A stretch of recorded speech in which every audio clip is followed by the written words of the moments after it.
August 2009. Mr. Deputy Speaker, sir, before I make my observations about the general points in the budget, I wish to join the appeal made by my colleagues in regard to the famine conditions existing in our area. It is not as if the ministry is not aware of them, but I feel that it is our duty to bring home to the government the very acute condition of distress prevailing there. In the circumstances, personally, I feel that this budget session should continue for some months more. It is not too much to say that it is a problem for us to return to our homes. I hope the government will take all factors into consideration and do all that is necessary to create the purchasing power that is required in villages. I do not know how the government are going to manage the lean months. The finance minister thinks that the prices have stabilized, but I think that he is not right if he feels so. As far as I am concerned, I think he must proceed with caution and make arrangements to meet the difficult situation in the lean months. I leave the famine conditions at that. I know that the government are in very difficult circumstances. At the same time, people expect the chief minister to do a miracle to save the situation. I am still having that confidence.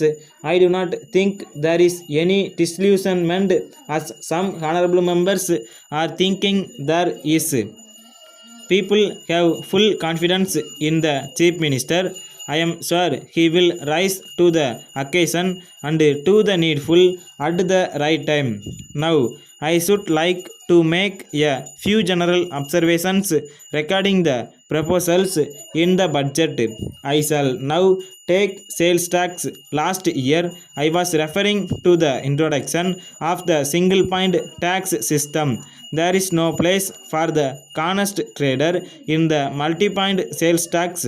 Multi-point sales tax has made people dishonest traders. Another thing I would like to mention on this occasion is this. When we come to attend the meeting of the Food Production Council, we see a large number of officers. I do not know what they are doing. There are the district supply officers. I do not know what they are doing. There are the district supply officers and there are also the taluk supply officers. I do not know what they are doing.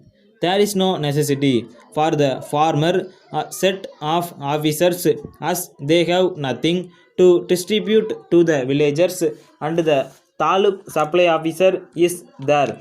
I do not know why these two posts are kept on without being abolished. The two posts can be combined into one and some economy can be affected. Then there is the rural development committee. There is a rule that every month there should be a meeting of this committee. A large number of officers assemble in a village to disperse money, and the amount that is spent on this account is not even equal to the amount proposed to be dispersed. It is said that we have been suffering for want of money. It is the duty of the sender to see that famine does not occur. I think it is not for the state government to bear the entire responsibility. It is equally the responsibility of the sender. It seems to me that some people feel that the responsibility of adopting relief measures is the direct responsibility of the state, but the sender is collecting tax as much as it can. I think that our chief minister will appeal to the central government to give a better share to the state. Letter from Murali and Company, Chennai, to Messrs. David and Company, Lucknow. Dear Sirs, we are pleased to acknowledge receipt of your letter offering to act as our sole agent for the state of Uttar Pradesh, and we are glad to inform you that we have now decided to entrust our sole agency for your state to you. In this connection, we enclose our agreement form duly filled in. It contains all the terms relating to commission, credit, and minimum monthly sales. If the terms of the agreement are approved, you may please send one copy of the form to us after putting down your signature on it. Assuming that you will approve of the terms of agreement form, we quote rupees 200 for the cycles we have put in the market. As the market tendency is upward in view scarcity of imported cycles, we would advise you to take advantage of the rate which is valid for all orders placed up to 1st December 2009. On receipt of a reply from you agreeing to the terms we have quoted, we will advise all our customers in Uttar Pradesh to have direct dealings with you, and we will be pleased to send all the attractive literature we have turned out for advertisement purposes with your name printed therein. We await your reply at an early date before we proceed further in the matter. Yours faithfully.